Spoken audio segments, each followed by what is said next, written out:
तो अब थोड़ी सी गैरत खुदा के वास्ते दिखाओ कि पाकिस्तान एयरफोर्स और टर्क एयरफोर्स मिलकर बॉम्बिंग करके आए इसराइल के ऊपर, एक देखे फिर क्या होता है।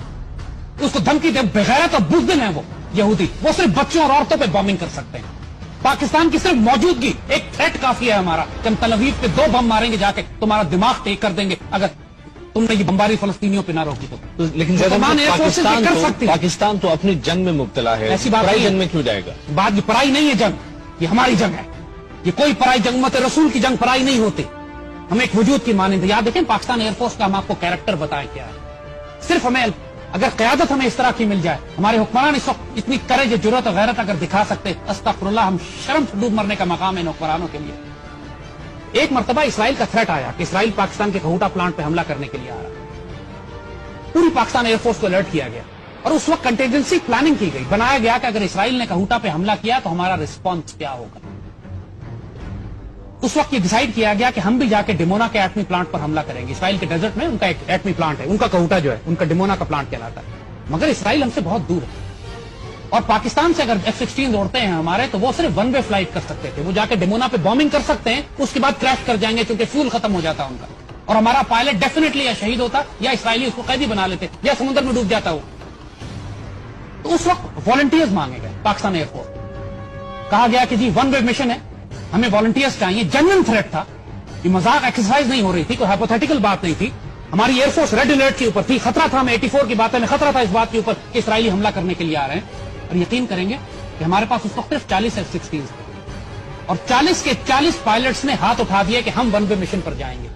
ये हमारे फाइटर पायलट्स का जज्बा है और इन फाइटर पायलट से इसराइलियों की जान निकलती है। दैट इज वाई दुनिया की वाहिद एयरफोर्स जिसने इसराइलियों को मार के गिराया हुआ है। फलस्तीन में जिस तरह ये कत्लेआम कर रहे हैं और मुसलमान दुनिया खामोश है, हमें सबसे ज्यादा शिकायत पाकिस्तान एयरफोर्स से और टर्किश एयरफोर्स से। हम टर्की में बेस बना सकते हैं, थ्रेट कर सकते हैं, मौजूद है पायलट्स हमारे अभी भी वहां पर। टर्की के साथ हमारे ताल्लुकात ऐसे हैं। अगर पाकिस्तान में हुकूमत है, उसमें जरा भी गैरत है, तो तुर्क वज़ीर-ए-आज़म से बात करें। अगर मावी मरवरा के ऊपर, उस किश्ती के ऊपर इसराइली हमले की वजह से तुर्की और इसराइल आमने सामने आ सकते हैं, इस कत्लेआम को रोकने के लिए भी हम उस यहूदी को हमें सब पाकिस्तान और तुर्की की फजाइया इंडिपेंडेंटली तो ये मिशन कंडक्ट नहीं कर सकते। आपकी शिकायत तो फिर OIC से भी होनी चाहिए। ऐसी बात नहीं है, OIC तो है ही नहीं, कोई वजूद ही नहीं रखती। हम कर सकते हैं ना। मावी मरवरा के ऊपर जब थ्रेट हुआ था तो हमने OIC से तो नहीं पूछा था।